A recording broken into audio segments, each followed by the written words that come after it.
네, 사랑합니다.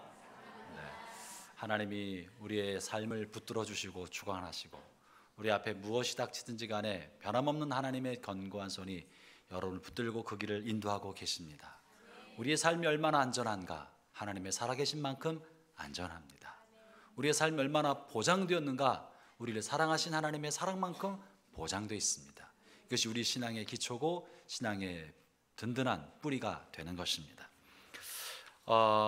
느부갓네살이 그가 다스리던 2년 만에 어느 날 장래일을 생각하고 고민하는 중에 깊은 저녁 때 비몽사몽간에 그가 꿈을 꾸게 되었는데, 그 꿈을 꾸고 나서 깨어보니까 뭔가 불길한 생각이 그의 몸에 생각에 스치기 시작했어요. 꿈의 내용은 기억나지 않았지만 꿈꾼 그 무언가가 마음을 굉장히 괴롭히게 만들고 번뇌시켰던 것입니다. 얼마나 불안하고 답답했는지 이 느부갓네살이 앞으로 벌어질 일을 생각할 때 꾸었던 불길한 꿈이기 때문에 두려움과 불안 속에 그 지역에 살고 있는 모든 박사들과 점성사들과 술객들을 다 불러 모으고 꿈을 해몽해달라고 요청했습니다. 그러나 어떤 사람들도 자기가 꾸지 않은 꿈을, 꿈의 내용을 모르고 해석할 수 있는 사람은 아무도 없었습니다. 꿈을 알려주면 해몽해드리겠다고 하였지만 느부갓네살은 꿈이 기억이 나지 않았기 때문에 어쩔 길이 없었습니다. 그래서 느부갓네살이 분노하여서 모든 점성술사, 술객과 박사들을 다 죽이도록 명령하였던 것이죠. 그럴 때 다니엘이 이제 이 죽음의 사자처럼 나섰던 근위대장 아리옥을 막아서서 내가 해석하겠습니다, 나를 왕 앞에 안내해 주십시오 하고 나서 이제 다니엘이 느부갓네살을 만나게 된 것입니다. 도대체 느부갓네살은 무슨 꿈을 꾸었길래 그리하였나? 그리고 이 꿈을 통해 하나님께서 느부갓네살과 오곤 우리 시대에 주시고자 하시는 말씀이 무엇일까? 오늘 이 느부갓네살의 꿈에 대해서 함께 나누고자 합니다. 먼저 느부갓네살 왕 앞에 나섰던 다니엘의 모습, 또 왕과의 대화를 한번 볼까요? 26절과 27절을 같이 한번 읽어보도록 합시다.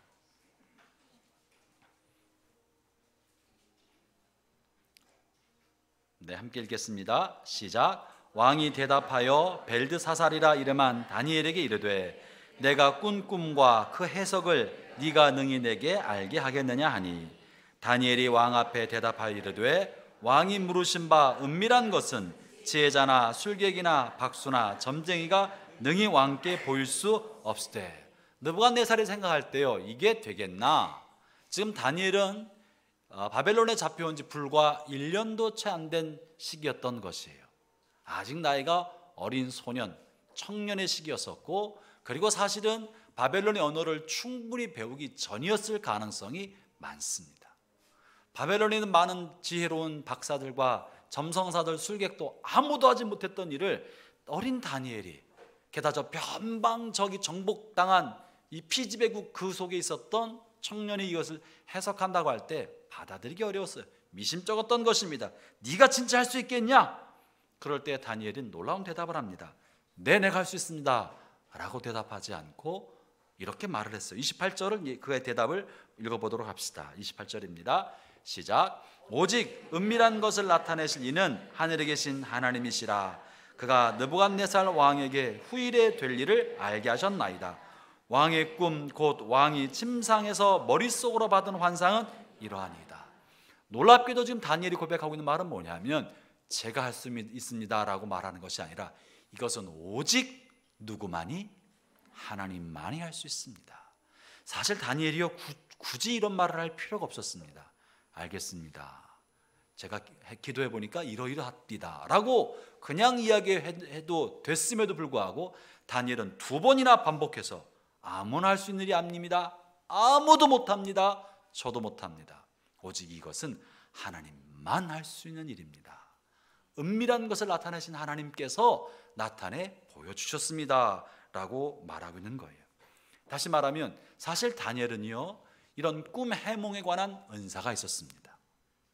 다니엘은 지혜와 있었을 뿐 아니라 꿈 해몽에 관해서 이때 이전에도 은사와 꿈 해몽을 했던 가능성이 굉장히 많습니다. 이 근거는 다니엘서 1장 17절에 보면 다니엘에 관한 이런 평가가 실려 있는데요, 1장 17절을 읽어볼까요? 1장 17절입니다. 찾으셨나요? 시작. 하나님이 이 네 소년에게 학문을 주시고 모든 서적을 깨닫게 하시고 지혜를 주셨으니 다니엘은 또 모든 환상과 꿈을 깨달아 알았더라. 여러분, 본문에서 다니엘과 다니엘의 세 친구에 관한 이야기를 하고 있습니다. 그들이 미래 청년 지도자 양성소에 들어가서 음식으로 자신을 함부로 먹지 않겠다고 마음 결정하고 바벨론 왕국의 학문과 언어를 배우고 있을 그때에 관한 이야기입니다. 하나님이 이때만 갑자기 내 친구에게 학문과 서적을 깨달아 알 수 있는 지혜를 주신 것입니까? 아니면 하나님이 천성적으로 이미 이전부터 이 청년들에게 이런 학문을 깨달아 알 수 있는 지혜와 학문을 잘할 수 있는 탁월성을 이전부터 주신 것입니까? 이전부터 주신 거예요. 어쩌면 천성적으로 주었을 가능성이 많습니다. 갑자기 바벨론에 가자마자 공부를 잘할 수 있는 학문의 능력을 얻은 것이 아니라 하나님이 천성적으로 이 아이들에게는 공부를 잘할 수 있는 탁월한 지능과 지혜와 만물의 이치를 깨달을 수 있는 그런 그런 재능을 주셨던 것이죠.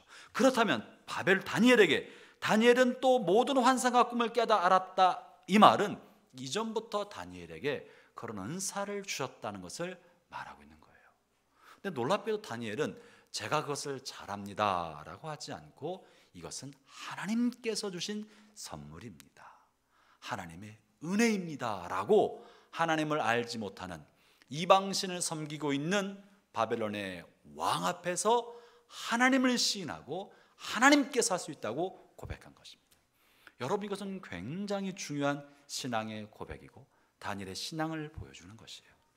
우리가 가지고 있는 모든 것 중에 하나님으로부터 오지 않은 것이 어디 있습니까? 그렇죠? 우리가 공부하는 거, 책을 읽고 깨닫는 거, 대학에 들어가는 거, 대학을 졸업했던 거, 혹은 그 이후에 학위를 한 모든 지혜와 학문에 관련된 거 누가 준 것입니까? 내가 본래 IQ가 150이라 내가 어렸을 때부터 1등을 한 번도 놓친 적이 없기 때문에 그 모든 것은 어디서 온 것입니까? 하나님께서 주신 거예요. 사업을 해서 사업체를 잘 일구었고 난 젊은 시절부터 사업을 해와서 이만큼 사업체를 일구어서 이만큼 했습니다. 나는 이 세상에 돈이 흘러가는 길이 보입니다. 사업을 잘하는 것은 어디서 온 것입니까? 하나님이 주신 거예요. 나는 어려서부터 넉넉한 집안에 살아서 이만큼 재물을 가지고 있고 생활이 풍요롭습니다. 그 재물은 어디서 온 것입니까? 하나님이 주신 거예요. 우리의 삶의 제반 모든 여건 중에 하나님이 주시지 않는 것이 아무것도 없습니다. 그런데 다니엘은 이 모든 것처럼 주어진 것인데 그것을 하나님이 주신 것이라고 왕 앞에, 하나님을 알지 못하는 그 왕 앞에 하나님께 하신 일이라고 명확하게 신앙 고백으로 고백한 거예요. 형제자매 여러분, 여러분이 가진 것에 대해서 하나님께서 허락하신 것이라고 여러분은 여러분의 삶의 자리에서 얼마나 고백하고 계십니까?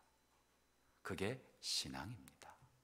오늘 나의 가지고 있는 나의 건강도, 내가 지금 하고 있는 모든 것도, 나의 재능도, 나의 경험도, 지금까지 살아가면서 내가 축적했던 경험과 지식의 이 모든 것도 하나님께서 허락하셨기 때문에 이만큼 이 자리에 있습니다 라고 사람들 앞에서나 결정적인 순간에 고백할 줄 아는 것이 신앙의 진짜 현주소입니다. 오늘 다윗이 그것을 보여주고 있습니다.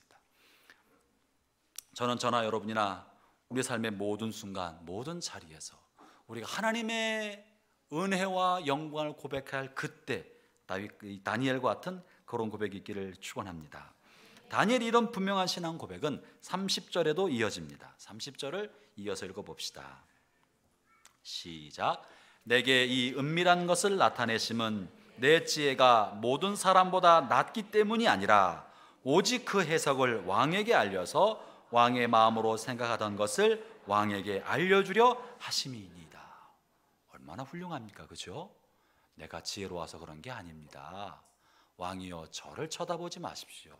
저는 별것 아닌 사람인데 하나님께서 이렇게 해주신 겁니다. 그리고 저에게 이것을 깨닫게 하신 까닭은 하나님께서 왕이 마음에 근심하는 바를 알려주기 위함인 거라고 말하고 있는 거예요. 여러분, 사실 이 다니엘은 왕 앞에 처음 선 것입니다. 이방인의 포로로 끌려와서 그 청소년 시절에 포로로 끌려와서 죽을 만한 고비를 다 넘기고 또 바벨론 제국의 군인들이 자신의 가족을 죽이거나 예루살렘 성전을 회판한 것을 눈으로 지켜보았을 거예요. 그리고 쇠사슬에 끌려서 먼 길을 이송하면서 포로로서의 온갖 수모와 모진 고통을 다 당했을 거예요. 다니엘의 마음속에는 바벨론의 왕과 바벨론의 군인과 바벨론 제국에 대해서 좋은 마음을 가질 만한 이유는 하나도 없습니다. 그러나 다니엘에게 다시 한번 자신의 인생에 꽃이 필 수 있는 절호의 기회, 왕에게 잘 보이기만 하면 성공의 길로 들어갈 수 있는 가능성 있는 이 시간이어서 자신을 자랑하고 싶고 드러내고 싶은 마음은 얼마나 많았겠습니까? 그러나 다니엘의 관심은 자기 인생의 성공과 명예를 얻는 것에 있지 아니하고 오직 다니엘의 관심은 하나님의 영광에만 있었습니다. 자신을 나타내지 않고 하나님이 하신 일입니다 라고 말하고 있다는 사실입니다. 더군다나 다니엘의 또 한 가지 중요한 관심은 사실 다니엘의 마음속에는 바벨론 왕 느부갓네살에 관한 분노가 있을 가능성이 많아요. 느부갓네살이 예루살렘 성을 정복했고 자기 조국을 패망시켰으니 마음 편할 리가 있겠습니까? 그러나 다니엘은 꿈의 해몽을 통해서 느부갓네살에 관한 복수나 하나님의 심판을 전달하려 할 마음이 없었습니다. 다니엘의 관심이 뭐냐면 제국에 관한 심판과 멸망을 예언하려 했던 것이 아니라 그럼에도 불구하고 하나님이 느부갓네살 왕을 사랑하고 이 제국을 축복하기를 원한다는 하나님의 사랑을 전달하고자 했던 것이 다니엘의 마음이에요. 오늘 30절 다시 한번 읽을 테니까 보세요. 오직 그 해석을 왕에게 알려서 왕이 마음으로 생각하는 것을 왕에게 알려주려 하심입니다. 다시 말하면 하나님이 느부갓네살 왕이 고뇌하고 번뇌하면서 미래 일에 관해 걱정하고 있으니까 하나님께서 왕의 마음에 왕의 제국이 잘 될 겁니다, 형통할 겁니다, 하나님이 왕을 세워주셨습니다 라는 하나님께서 세워주시고 축복하신다는 사실을 전달하고자 이 예언과 환상을 사용했다는 거예요. 다니엘은 다 자신의 은사와 재능을 복수나 미움을 이루기 위한 도구로 삼지 않고 하나님의 사랑을 전달하는 통로로 삼았던 겁니다. 본문 한 37절 38절을 볼까요? 다니엘이 결국 느부갓네살에게 전하고 싶었던 메시지가 37절과 38절에 실려 있습니다. 읽어봅시다. 시작. 왕이여, 왕은 여러 왕들 중에 왕이시라. 하늘의 하나님이 나라와 권세와 영광을 왕에게 주셨고 사람들과 들짐승과 공중의 새들 어느 곳에 있는 것을 막론하고 그것들을 왕의 손에 넘기사 다 다스리게 하셨으니 왕은 곧 그 금머리니이다. 다니엘이 전해주고 있는 거는요, 느부갓네살을 바벨론 제국의 왕으로 세운 분이 누구다? 하나님이시다. 하나님이 세우셨다. 하나님이 통치권을 주셨다. 그러므로 왕이여 안심하십시오. 제국을 넓혀가며 정복전쟁을 하고 있을 때 그 마음의 불안이 얼마나 컸겠습니까? 독살의 위험과 암살의 위험을 얼마나 많이 느꼈겠습니까? 내가 일을 잘하고 있나 얼마나 많이 그런 생각이 많이 들었겠습니까? 그러나 다니엘은 하나님의 마음, 하나님이 느부갓네살을 세우셨다는 그 확신을 이 꿈의 해몽을 통하여 메시지로 전해주고 있는 것입니다. 그리고 이 느부갓네살 왕을 마치 금머리처럼 높여주고 있는 것이에요. 다니엘은 원수를 원수로 갚지 않았습니다. 다만 하나님의 사랑을 전하는 역할을 감당하는 자신의 사명만 감당했을 뿐입니다. 하나님께서 당신을 세우셨습니다. 하나님께서 모든 것을 다스리도록 당신 손에 붙이셨습니다. 그러니 안심하고 담대하게 통치권을 행사하십시오 라는 메시지를 전해주는 것입니다. 다니엘은 인간적인 미움과 정서에 묶이지 않고 하나님의 마음을 가졌던 청년이었던 것입니다. 사랑하는 형제자매 여러분, 저와 여러분의 마음속에도 우리 개인의 경험과 개인의 감정과 개인의 지난 과거의 어떤 추억이 아니라 그 하나님의 마음만에 남아있기를 축원합니다. 그것이 하나님의 사람입니다. 그러면 느부갓네살 왕이 꾼 꿈은 어떤 꿈이었을까요?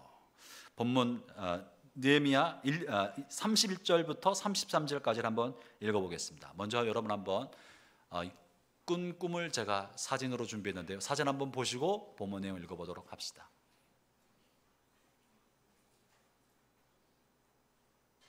시간이 좀 걸리는 것 같아요. 본문 읽어보면 읽는 도중에 나오지 않을까 생각합니다. 31절부터 33절입니다. 시작. 왕이여, 왕이 한 큰 신상을 보셨나이다. 그 신상이 왕의 앞에 섰는데 크고 광채가 매우 찬란하며 그 모양이 심히 두려우니 그 우상의 머리는 순금이요 가슴과 두 팔은 은이요 배와 넓적다리는 노시요 그 종아리는 철이요 그 발은 얼마는 철이요 얼마는 진흙이었나이다. 이렇게 생긴 거예요. 보시나요? 지금 우리 읽은 거가 비슷하나요?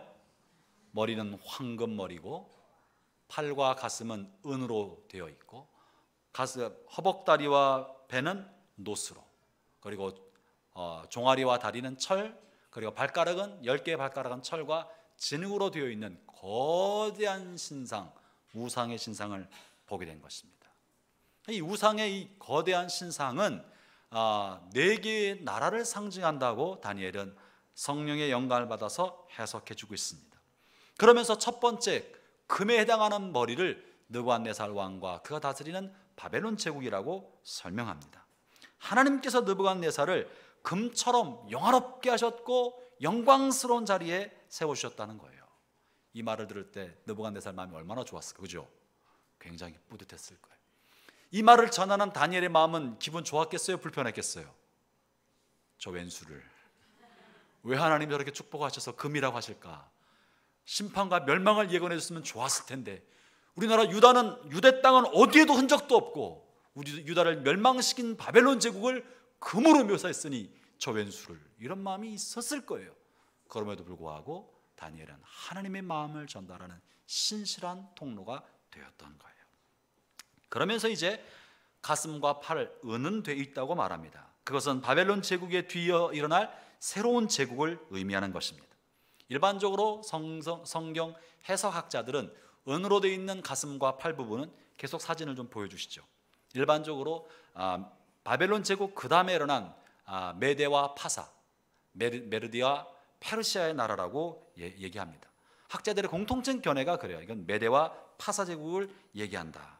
이 메데와 파사, 우리가 쉽게 말하면 페르시아 제국이에요. 이 페르시아 제국은 주전 539년부터 333년까지 무려 208년 동안 중근동 아시아를 지배했던 거대한 제국이었습니다. 강력한 제국을 만들었던 것입니다. 이 페르시아 제국은 바벨론 제국보다 훨씬 넓은 영토를 차지했습니다.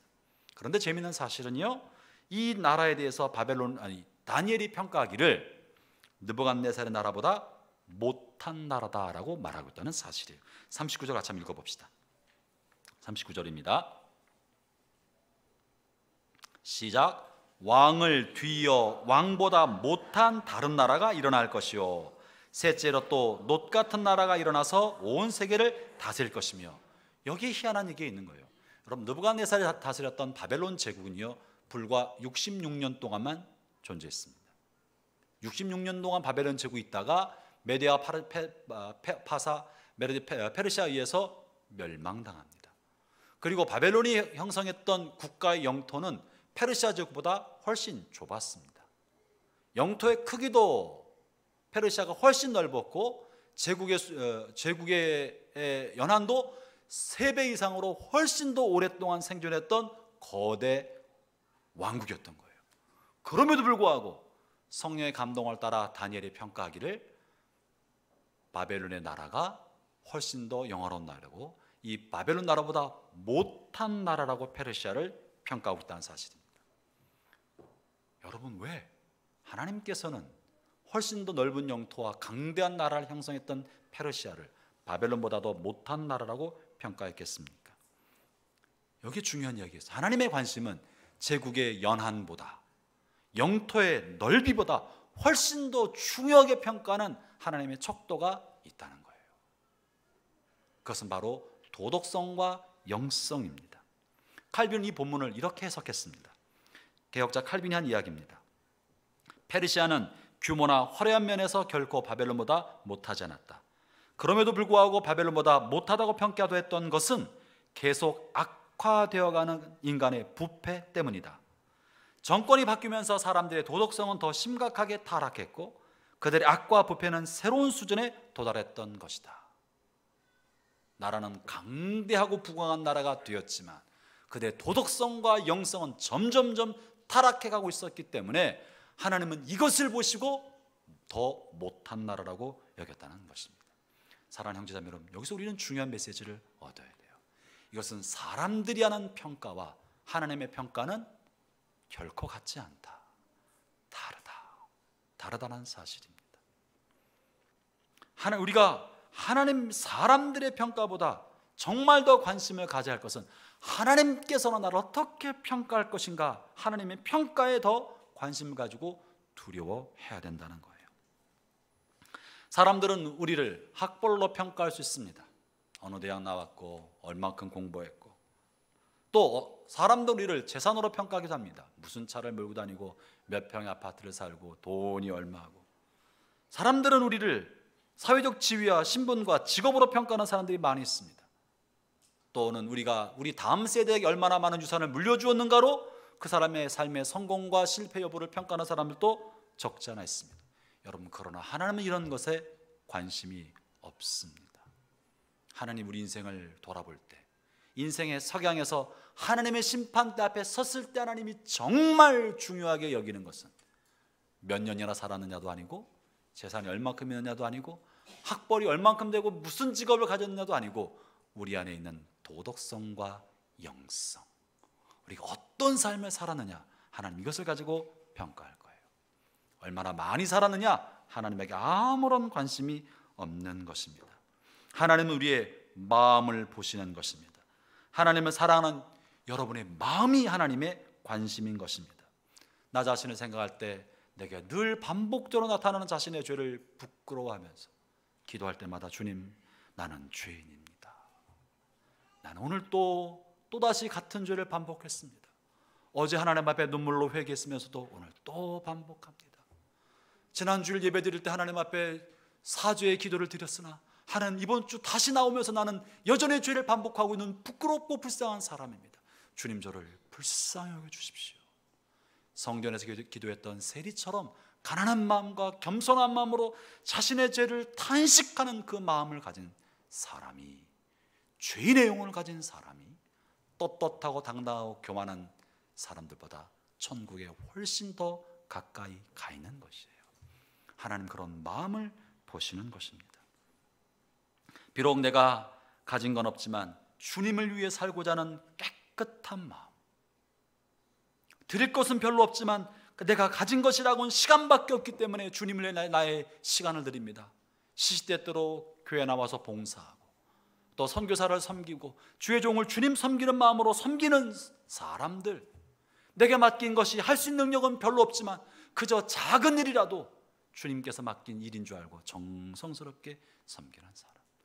요즘 우리 교회가 봉사가 많이 없어졌는데요, 여러분, 봉사 시키지 않아도요, 예배 시간 30분 전에만 와서 본당을 둘러보면서 혹은 어디 휴지 떨어진 것 없나, 오전 예배 드리고 남은 주보가 혹시 떨어져 있진 않나 둘러보고 한번 줍는 그 마음, 여러분, 이 마음이 얼마나 귀하고 가치 있습니까? 그것이 천만금을 헌금하는 것보다 주님은 훨씬 더 고귀한 헌신으로 여길 것이라고 저는 믿습니다. 누가 봉사를 시키지 않아도 조금 일찍 와서 아이들이 주일학교 오는 아이들 한번 맞아주고, 아이들 나갈 때 위험하니까 앞에서 한번 좀 교통 정리해주고, 줄 의자 삐뚤어지지 않았나 보아주고, 쭉 한번 둘러보는 마음, 시켜서 하는 것이 아니라 내 마음에 주님을 위해서 무언가라도 드리고 싶은데 내가 가진 건 나의 시간, 이 작은 시간을 주님 위해 드립니다. 시간을 드리는 그 마음, 그 작은 마음, 그것이 가치 있는 것입니다. 주님은 우리의 그런 마음을 보시는 것입니다. 사랑하는 형제자매 여러분, 주님 앞에 서실 때 주님으로부터 어떤 평가를 받기를 원합니까? 우리의 삶이 편안해지고 안정을 추구하게 되면서 삶은 윤택해지고 생활은 편해졌지만, 그리고 우리 교회 생활과 신앙 생활도 예전보다 훨씬 세련되어지고 자유스러워졌어요. 구속하지 않고 훨씬 더 세련되어지고 자유스러워졌어요. 그런데 우리의 마음마저도 세련된다고 하면서 자기중심적이 되고 자유로워졌기 때문에 방종으로 가고 있는 것은 아닌지 모릅니다. 겉은 좀 단정해 두고 좀 규모를 갖춰간다 할지라도 우리의 마음만큼은 순수하고 깨끗하고 순전해지기를 바랍니다. 저 여러분의 마음만큼은 주님을 향한 사랑, 순박하고 순수해서 때묻지 않는 깨끗한 마음으로 주님을 향한 그 사랑의 마음, 사랑의 눈먼 수뇌보 같은 그런 마음을 유지하고 간직하기를 축원합니다. 우리가 외모나 삶은 세련돼도 마음은 순박해집시다. 깨끗해집시다. 좀 바보 같더라도 그런 마음을 갖는 것이 주님이 기뻐하시리라고 믿습니다. 다니엘서에서 이 꿈을 해석할 때 사람들은 이 우상을 네 개의 나라로 이야기를 합니다. 역사적으로 네 나라가 어떤 나라인지 학자들의 의견이 분분합니다. 그러나 이 은과 놋과 철이 의미하는 나라가 어떤 나라인지 구체적으로 명기하고 하나하나 특징을 지목하는 것은 사실은 별 큰 의미가 없는 것 같습니다. 그 나라가 어떤 역사적으로 어떤 나라인지라고 파악하는 것보다 훨씬 중요한 사실은 이것은 인류의 역사를 의미하고 인류 역사 가운데 흥망성쇠를 반복했던 수많은 제국들, 그것이 4개 나라뿐만 아니라 40개, 400개의 나라가 인류 역사 가운데 흥망성쇠를 반복하면서 살아가고 있다라는 것을 말해주고 있는 것이에요. 특정하게 놋은 뭘 의미하고 은은 뭘 의미한다라는 것보다도 그저 인류 역사 가운데 살아갔던, 일어났다가 망해갔던 모든 나라들이 다 이 안에 들어있는 것입니다. 그렇다면 이 거대한 우상을 통해서 참으로 주님께서 우리가 말씀하시고 있는 것은 무엇일까요? 그것은 바로 인류의 모든 역사, 제국의 역사는 우상의 역사와 같다는 것입니다. 제국의 역사는 우상의 역사인 것이고 이 우상의 역사는 언젠가 하나님의 손에 의하여 무너진다는 것을 말해주고 있는 거예요. 그리고 4개 나라가 아니라 지금도 흥망성쇠를 거듭하고 있는 모든 나라들은 이 4개의 우상 중에 어느 한 부분에 들어가겠죠. 그럼 오늘날 우리가 추구하고 찾고 있는 우리나라에서의 이 거대한 신상은 무엇일까? 나라만이 아니라 우리가 좇고 우리를 지배하고 있는 보이지 않는 어둠의 제국, 그것이 오늘날 존재하는 우상의 제국인 거예요. 그것은 어쩌면 오늘날 벌어지고 있는 배금주의, 물질 만능주의, 권력에 관한 탐욕, 정욕, 쾌락주의, 이것이 오늘날 온 세계 열방을 지배하고 있는 우상의 제국의 정신이 아닌가 싶습니다. 오늘날 현대사회에 등장한 강력한 우상은 이처럼 배금주의, 물질만능주의가 우상이고 하나님을 배제하고 인간중심, 인본주의적 생각을 갖고 있는 것이 오늘날 강력한 우상인 것입니다. 포스모던 시대를 지나면서 진리와 정통적 권위를 부정하고 전통적인 모든 권위 지도를 부정하면서 각 개인이 하나의 신처럼 자리 잡고 있는 거예요. 내가 옳다고 믿는 대로 행동하겠다는 거예요. 누가 뭐라고 해도 그것이 나랑 무슨 상관이야. 내 인생은 내가 결정하는 거고 내 인생의 주인은 나지. 자신의 감정과 자신의 주관적 판단이 그 어떤 전통적 진리와 권위보다 위에 있다고 생각하는 거예요. 이것이 하나님을 배제한 인간 본위주의, 인본주의입니다. 그래서 오늘날 뭐가 우상일까? 제가 보니까 개인이 우상이에요. 한 사람 한 사람이 다 신이 되어버렸어요. 모든 가치 판단은 내가 한다.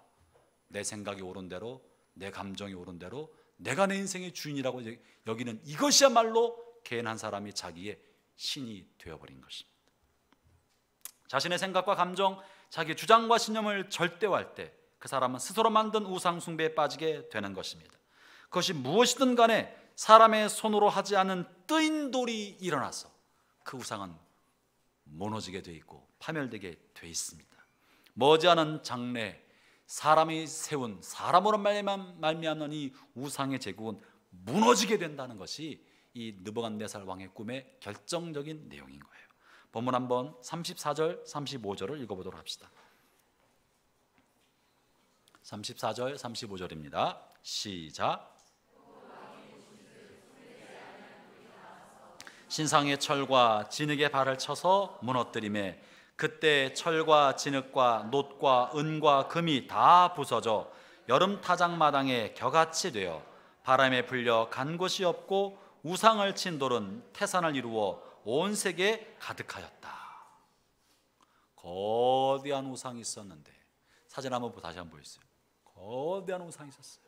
근데 어디선가 사람의 손이 닿지 않는 돌이 딱 떠오르더니 우상의 다리를 팍 쳤어요. 그러자 흙과 쇠로 강철로 이루었던 그 다리가 부서지면서 우상의 모든 것이 산산이 부서지게 되어버렸어요. 그리고 가루가 되어서 바람에 흩어서 다 날아가서 흔적도 없이 사라졌다는 것입니다. 우상을 쳐서 무너뜨린 그 돌은 점점점 불어나서 태산을 이루고 천하에 가득하게 되었다라는 것이 느부갓네살이 꾼 꿈인 거예요. 그것을 해석해 주기를, 이 땅에 세워진 모든 제국은 언젠가 사람의 손으로 말미암지 않은 하나님의 손으로 말미암아 일어난 하나님의 나라, 그리스도의 나라, 메시아의 나라가 인류의 역사와 인류의 우상의 제국을 파멸시키고 메시아의 왕국, 그리스도의 나라, 하나님의 나라를 세우게 될 것이다 하는 것이 이 꿈의 해몽인 것입니다. 형제 자매 여러분, 이것은 포로 생활을 하고 있던 다니엘에게 얼마나 큰 위로가 되었겠습니까? 내가 원수 나라 바벨론을 심판하지 아니하여도 저 나라가 지금 황금 시기를 누리고 있지만 하나님의 손 아래 있구나, 하나님의 통찰이 있구나. 나는 저 나라가 빨리 멸망하고 유다 땅이 새롭게 되었으면 좋겠다고 생각하지만 하나님의 역사의 경륜에는 그 다음 나라가 일어나고 그 다음 나라가 일어나고 몇 개의 제국이 다시 일어나게 된다는 것이 하나님의 경륜이고, 그러나 마침내는 하나님의 손에 의하여 모든 제국과 우상 숭배자들은 다 무너지게 되고 메시아의 나라, 그리스도의 나라, 하나님 나라가 이 땅에 세워지겠구나. 내 당대는 보지 못해도 하나님의 역사의 경륜은 이렇게 진행되는구나. 이 꿈을 보게 되었을 때 다니엘은 얼마나 큰 위로와 힘을 얻었겠습니까? 사랑하는 형제자매 여러분, 이것은 오늘날 죄 많은 시대를 살아가는 우리 그리스도인에게 동일하게 주는 말씀인 거예요. 비록 다니엘이 바벨론 제국 아래 순종하고 복종하여 바벨론 제국의 왕 느부갓네살 왕을 섬기고 그의 신하가 되어 살아가지만 그 마음속에 나의 진짜 시민권은 어디에 있다? 하나님에게 있다. 메시아의 나라, 그리스도 나라, 이 열방을 멸망시킬 그리스도의 나라야말로 내 진짜 정체성이고 내 나라다. 그런 신앙의 확신이 그 안에 생기지 않았겠습니까? 형제자매 여러분, 이 땅을 살아가도 우리의 신분과 정체성은 대한민국 시민과 국민을 훨씬 뛰어넘고 자본주의 사회, 포스트 모던 사회, 이 철학과 사조가 세상을 팽배하고 있다 할지라도 우리의 시민국과 정체성은 주님 나라에 있다는 것을 잊지 않기를 바랍니다. 언젠가 주님께서 뜨인 돌처럼 저 하늘 저편에서 구름을 타시고 이 땅에 다시 오실 것입니다. 그의 나라가 땅에 이루어지게 될 날이 곧 옵니다. 다니엘 시대보다 훨씬 더 그 날이 얼마 남지 않았습니다. 그 나라 이루어질 때 사람의 손에 세워진 모든 것들은 무너지고 그리스도의 통치가 이루어지게 될 것이에요. 이것이 이 땅에 사는 저와 여러분의 소망입니다. 이 소망을 든든히 붙들고 살기를 바랍니다. 우리는 이 하나님 나라에 대한 꿈을 잊어먹으면 안 돼요. 다니엘은 아마도 그 생애 평생 동안 메시아에 오는 것을 보지 못했습니다. 그러나 그 마음속에는 이 꿈, 느부갓네살 왕의 꿈을 통해 보여준 그 꿈에 관한 환상과 비전이 가슴에 가득히 차 있을 거예요. 언젠가 주님의 통치가 이 나라에 온다. 이 땅에 세워진다. 지금 비록 악이 팽배하다 할지라도 주님 나라가 온다. 아마 이제 3장에 나올 테지만 다니엘의 세 친구들이 뜨거운 풀무에 잡혀 들어가게 되었어요. 두렵지 않았을 거예요. 다니엘이 좀 지나면 사자굴에 잡혀 들어가게 돼요. 두렵지 않았을 거예요. 왜냐하면 주님 나라가 점점점 다가오고 있었기 때문에, 이 모든 것은 하나님이 통치하고 있다는 것이 너무 선명하게 알게 되었기 때문에 자신의 삶에 어떤 일이 벌어진다 할지라도 다니엘은 두려워하거나 무서워하지 않았을 것입니다. 저는 이 말씀으로 저와 여러분에게 주님 주신 말씀으로 선포합니다. 사랑하는 형제자매 여러분, 이 세상 모든 나라는 하나님의 손 안에 있습니다. 주님이 다스리십니다. 주님이 보고 계시고 알고 계십니다. 그리고 언젠가 머지않은 장래에 주님의 심판 아래 다 무너지게 되고 그 속에서 하나님의 백성, 하나님의 마음을 품은 그 사람들이 살아나 주의 나라를 이루게 될 것입니다. 그것이 예수님께서 하나님 나라가 가까이 왔다, 회개해라, 하나님 나라 가까이 왔다고 전했던 주님의 복음의 메시지였던 것입니다. 이렇게 다니엘이 꿈을 해몽해 주자 정말 놀란 사람 누구예요? 느부갓네살 왕이었던 거예요. 다니엘도 놀랬지만 느부갓네살 왕이 놀랐어요. 46절 읽어봅시다. 46절 시작. 이에 느부갓네살 왕이 엎드려 다니엘에게 절하고 명하여 예물과 향품을 그에게 주게 하니라. 와우, 굉장한 장면입니다. 여러분, 이게 상상이나 됩니까? 느부갓네살 왕은요, 당대 최고의 대제국의 황제였어요. 왕이었어요. 그 앞에 있는 다니엘은 20세 미만, 20세 여간의 청년이었던 거예요. 그리고 그는 변방 유대 땅에서 잡혀온 포로에 지나지 않았어요. 아무것도 모르는 포로고 그냥 포로였어요. 그러나 포로로 잡혀온 청년에게 제국의 황제가 절을 하고 있는 거예요. 있을 수 없는 일이죠. 주변에 둘러서던 신하가 볼 때 깜짝 놀랐을 거예요. 왕이요, 그러면 안 됩니다. 그러면 안 됩니다. 얼마나 뜯어 말렸었겠어요. 여러분 상상이나 해보세요. 지금 조선시대에도 왕이 누구한테 내려서 저런 있을 수 없는 일 아닙니까? 근데 일이 벌어졌어요. 왜 가능했습니까? 놀라운 사실은요, 다니엘도요, 자기가 절을 그냥 받고 있었어요. 왜 나에게 절합니까? 하지 않았어요. 이 무엇 때문에 그런 것이에요? 느부갓네살 왕이 절을 하고 있는 것은 사실은 다니엘이 아니고 다니엘을 통해 자기에게 말씀하시고 계시는 위대한 하나님의 영광을 보기 시작하면서 그 하나님 앞에 두려움과 경외하는 마음으로 저절로 무릎이 턱 꿇어지면서 경배한 거예요. 그럼 한번 볼까요? 47절 읽어보세요. 47절 시작. 왕이 대답하여 다니엘에게 이르되 너희 하나님은 참으로 모든 신들의 신이시요 모든 왕의 주제시로다. 네가 능히 이 은밀한 것을 나타내었으니 네 하나님은 또 은밀한 것을 나타내는 이시로다. 이 느부갓네살 왕은요, 여호와 하나님에서 듣도 보도 못했던 거예요. 한 번도 들어보지 못했어요. 다니엘을 통해 처음 들었어요. 하나님은 하늘의 하나님이시고 은밀한 걸 나타내는 분입니다.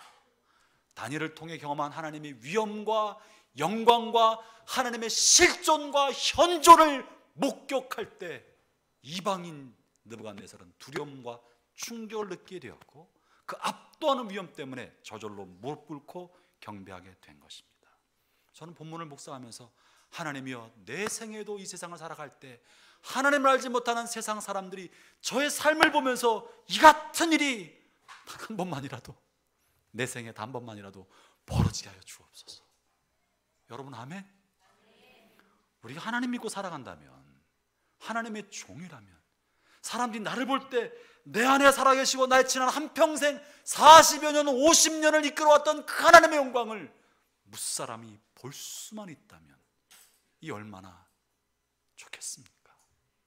그러나 50년, 60년 예수 믿고 죽을 때 됐는데 야, 네가 예수 믿으니 나는 안 믿겠다, 이런 소리 들으면 어떡하겠냐. 너가 예수 믿으니 나는 안 믿겠다. 형제자매 여러분, 우리 평생에 단 한 번만이라도 당신 보니까 정말 하나님 살아계신 것 같습니다. 당신을 보니 하나님이 계신 것 같습니다. 당신을 보니 예수님은 당신과 같겠군요. 이런 말을 듣게 되기를 바랍니다. 다니엘은 짧은 생일을 살았지만 세상과 타협하지 않고 권력과 타협하지 않고 쾌락을 탐닉하지 않겠다고 결심하고 뜻을 정하여 하나님을 드러내자 이방의 왕이 무릎 꿇고 하나님의 영광을 목도하는 사람이 되었습니다. 우리 생에 하나님의 흔적이 우리의 삶에 족적마다 남아가는 생이 되기를 주의 이름으로 축원합니다. 이 한 주간 살 때도 저와 여러분이 지나간 발자국에, 지나간 흔적에 그리스도의 흔적이 조금이라도 묻어나도록 그런 생에 살기를 바랍니다. 기도하겠습니다.